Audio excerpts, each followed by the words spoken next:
All right, so Bazoum's election 2 years ago in 2021 was the first democratic transition of power the country has seen since it gained independence, I think, from France, going all the way back to 1960.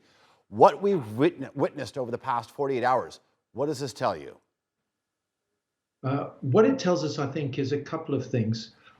One is that although the Niger military has had a reputation for being really professional, really well trained, and very strongly supported in terms of external resources, particularly from Western governments. For example, the EU only last week approved more than 300 million euros in military aid.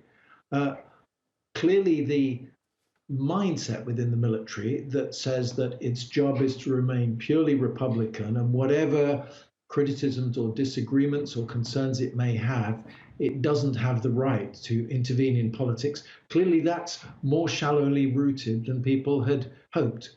So, Niger, although it is a very poor country, and although it does face many security challenges, the reality is that actually the security situation was roughly stable. In fact, you could say that in recent weeks there had been some significant small progress, but broadly the situation, while challenging, was stable. So in that sense, it's rather different from Burkina Faso or Mali, where things were clearly getting worse.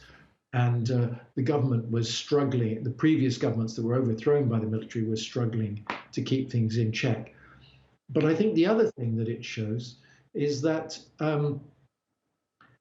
it's incredibly difficult in today's West Africa to deter military officers from staging coups because they can draw the conclusion that these come without consequence, if you like. The coup in Niger follows coups in Mali, of course, there have been two, Burkina Faso, there have been two, and a coup in Guinea.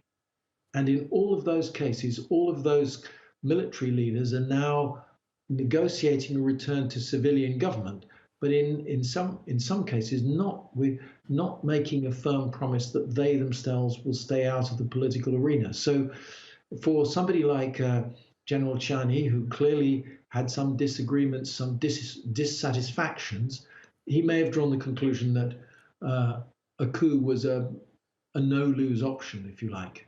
Let me pick up on that point. I mean, this military takeover marks the seventh coup in West and Central Africa since 2020.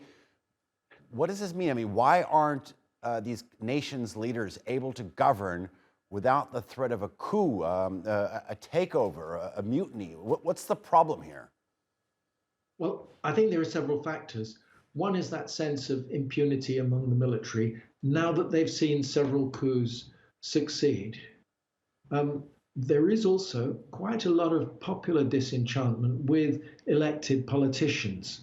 Now, I know we've just been seeing on the screen crowds cheering and chanting in support of the coup, but we shouldn't forget that on Wednesday and Thursday, there were equally large crowds, possibly larger crowds, that were demonstrating against it and in support of President Bazoum. And they were intimidated by army gunfire and ended up fleeing down the street in one case. So, but broadly, you have got a sort of deep disenchantment, particularly among young urban West Africans, with the existing political class. And that's partly because some of the civilian presidents, though this wasn't the case in Niger, funnily enough, some of the civilian presidents have been abusing their position in power to try and prolong it, changing constitutions, that sort of thing. The reason for the coup in Guinea, for example, was really provoked because the incumbent president at the time rigged a referendum so that he could change the constitution and stay in power for longer. Now, in Niger, ironically, the previous president stood down at the end of 2 terms as the constitution required, and Bazoum was elected in a fairly free election.